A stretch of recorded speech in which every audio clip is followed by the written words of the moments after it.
What's up, fight fans? Welcome to Mr. Mustache MMA News. Today, I want to discuss last Saturday's fight between Chase Hooper and Jim Miller. But before we get into it, don't forget to hit the like and subscribe button to continue getting more MMA content by yours truly and help the channel grow.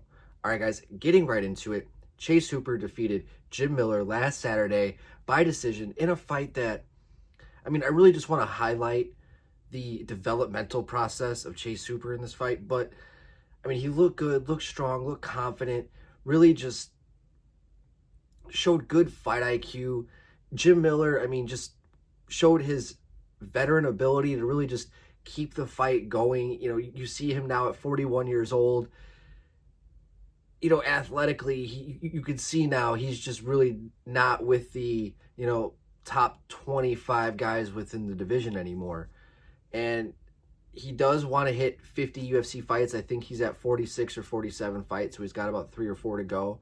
I'd like to see him do it, but I also like to see him do it the right way. I don't want to see him go out on, a 4 or 5 fight losing streak in a Tony Ferguson, BJ Penn type of situation. But it would be pretty cool to see him get 50 UFC fights.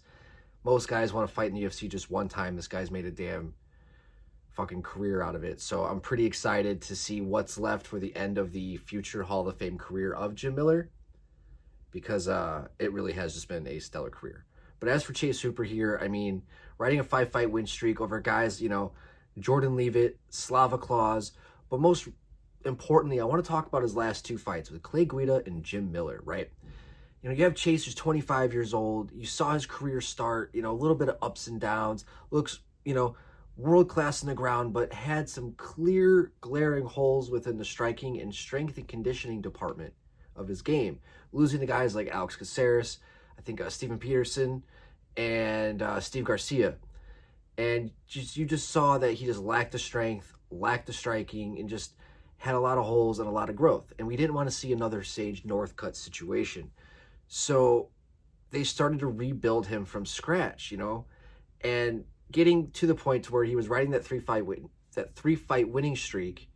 Then all right, let's put him up against Clay Guida, a guy who also a lot like Jim Miller, not as much success, but just as much longevity, and at one point was very solid, top 10, top 5 guy within the lightweight division. But they put Chase in this position where it's like, okay, we don't want to push you too far. You're starting to reach good success, but let's develop you the right way. So let's put you up against guys who are going to test you because they're good, solid veterans. Who will know what to do and how to do it.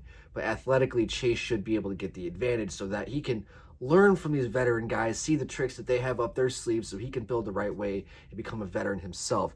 And Clay Guida is the perfect example of a guy where, Clay, you really want to, stay within the UFC? All right, you got to beat Chase Hooper. He's a guy in a developmental process. And Chase, you want to prove that you're in this next step, you need to be able to beat a 40-year-old Clay Guida.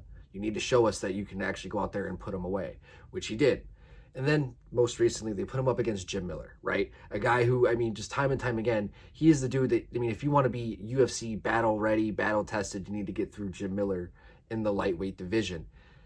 A guy who before this fight won, I think it was like 6 out of his last 9 fights.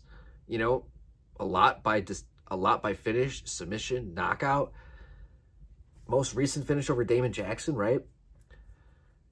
So that he's going to go out there and test Chase Hooper. He's going to give Chase Hooper a lot to download and digest throughout the fight. That's kind of exactly what happened, because Chase, he dominated the fight, but Jim was able to do enough and have enough up his sleeve, enough tricks up his sleeve to survive the 15 minutes. But Chase knew, if I want to get to that next level, Jim is the type of guy that I need to go through right now. And I think this is the right way to go about it. You put him up against these guys who they've been there, they've done that, they've had the success, but they're still trying to prove they're within the UFC. And Chase is just really just trying to prove that he's ready for that next level. And at 25 years old, I think the way that it's being handled is fucking perfect. So great to the UFC brass and how they're handling Chase Hooper, and great for Chase Hooper for picking his opponents the right way, staying patient within the developmental process. And I can't wait to see what he's going to do moving forward. I don't know who he's going to fight next, but, I'd like to see maybe 1 or 2 more fights around the same level, maybe a little bit higher, just to let him just get more into that man strength, because we already see him building that out, rounding out his skills, rounding out his striking. So with Chase Superman, the guy can talk too. The sky's the limit for this kid. He's got a bright future. He's an entertaining fighter. And I'm excited to see what's next moving forward. Guys, that's going to do it for today. I'd love to hear your guys' thoughts in the comment section. What's next for Chase Super? What's next for Jim Miller? I'd love to hear your guys' thoughts. But that's going to do it for today, guys. Mr. Mustache, MMA News out. Let's fucking go, fight fans.